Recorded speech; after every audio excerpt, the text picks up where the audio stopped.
one of the things she mentioned or asked about was if there were any alternatives to Ambien. She didn't say, but I mean, whether they're natural or something else. You were talking about CBT. That's a great option. What other alternatives are there? Yeah, I think one of the things that's going to come up in a conversation like this, maybe specifically or just generally, is Benadryl and Unisom. Those to take once in a while for sleep, if you can't fall asleep once in a while, I think are fine. But it's just something, because whenever people hear it's over the counter, like when we talk about at times, especially like an Advil or something like that, when it's over the counter, it has a certain safety assumption. Much safer. Yeah. So just be very careful with Benadryl and Unisom, diphenhydramine and doxylamine. Especially in the elderly, they have significant anticholinergic side effects. They're basically like drying side effects. So urinary retention, constipation, dry mouth. So now again, a lot of these things combined. Elderly people, males will have certainly some issues. Urinary bladder issues, constipation can be a more significant issue. Also, anticholinergics over time have been linked to cognitive impairment. Wow. So now we're kind of going over what not to do now. Right. And again, I preface this by saying if it's a once in a while thing that you kind of have by the bed and you take it, once a month or something, there's nothing wrong with that. But prolonged use, like, well, this is over the counter, it's better than Ambien. Yeah. That's just something to be wary of.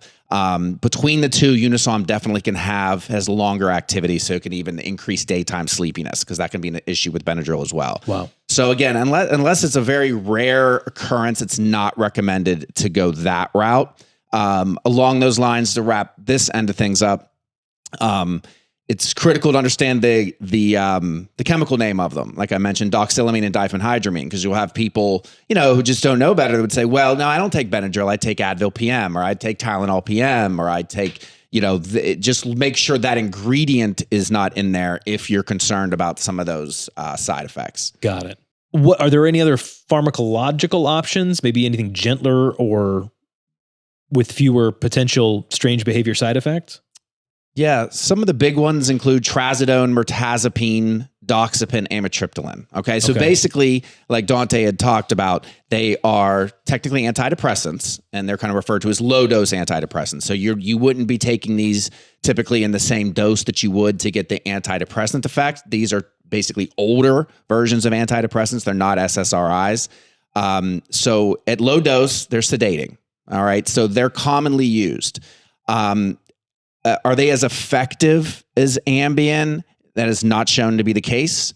But again, we're looking in this particular situation as essentially a failure of Ambien. It works, but the side effects are falling into the severe category. Yeah. So unless you can directly link the alcohol or anything like that, you essentially have to say that Ambien at this point is something that needs to be stopped. Time to move away. Yes. So this can at least be an option from a medication standpoint that's in between those two. So just watch, similar with the anticholinergic side effects that I mentioned, doxepin and amitriptyline are much more likely to do that.